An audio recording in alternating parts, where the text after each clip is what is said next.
संपूर्ण शरीराच्या सोनोग्राफीसाठी जिल्ह्यातील सर्वाधिक अत्याधुनिक सोनोग्राफी मशीनद्वारे तपासणी, जलद आणि अचूक रिपोर्टसाठी भिसे सोनोग्राफी व एक्स-रे सेंटर पलूस, संपूर्ण शरीराची सोनोग्राफी, सर्व pregnancy scans, fetal 3D 4D scan, colour Doppler, digital X-ray, elastography, anomaly scan यासह दर गुरुवारी 2D इकोची सुविधा. भिसे सोनोग्राफी व एक्स-रे सेंटर पलूस, जुने मराठे भिसे हॉस्पिटल जवळ, कन्याशाळा रोड, पलूस.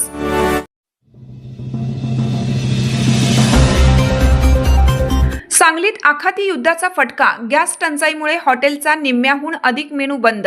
आखाती देशातील युद्धजन्य परिस्थितीमुळे निर्माण झालेल्या गॅस टंचाईचा मोठा फटका सांगलीतील हॉटेल व्यवसायाला बसला आहे.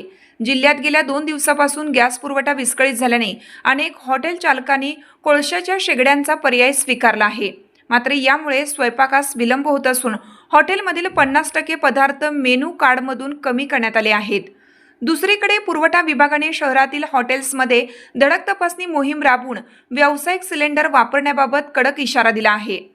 गॅस अभावी चहा, कॉफी, डोसा आणि पावभाजी यासारखे पदार्थ मिळणं कठीण झाल्याने खवय्यांमधून नाराजी व्यक्त होत आहे.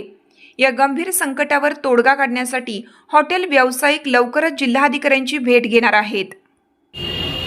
काय नाही, सध्यास्थितीत आता आमच्याकडे गॅस सिलेंडर उपलब्ध नाही आहे. उद्यापासून जवळपास हॉटेल बंद व्हायची परिस्थिती आहे.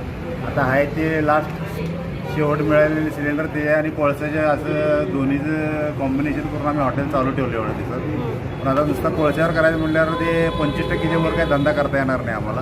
कामगार सगळं बसून आहेत, कामगारांचे पगार काय थांबवायला येत नाही.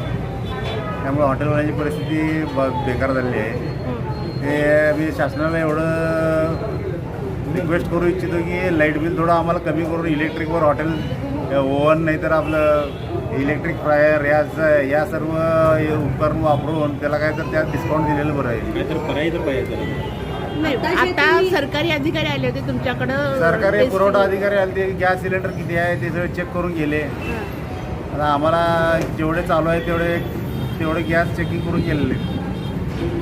पहिला हॉटेलवाल्यांचं उद्या उघडायची शाश्वती नाही, त्याला शासनाचं मदत करायचं सोडून हे असंच काय चालू आहे. आता जे तुम्ही दर जे पूर्वीचे होते, आता गॅस सिलेंडर मिळत नाही आहेत किंवा जे काय मिळाले ते वाढीव दराने मिळालेले असतील, तर तुमच्या पदार्थांच्या किमती ह्या तुम्ही वाढवलेल्या आहेत. अहो, ते दिवसभर कोळसा पेटवायचं तर आमचं दिवस झालं आहे, डोकं चालवायचं बंद झालं आहे. आता आमचं दिवसभर कोळसा गोळा करा, हरा करा ह्यातच आहे. हे दुसऱ्या हॉटेल पदार्थ 25%वर आले आहेत फक्त. कामगार कोळशात काम करायला तयार नसतील आणि कामगार फक्त पाणी गरम करा म्हटलं तर कोळशावर मालक असताना गरम करतात. आम्ही मागं गेलो तर गॅस पेटवतात. ते राहिलेले गॅस पण संपत आले आहेत.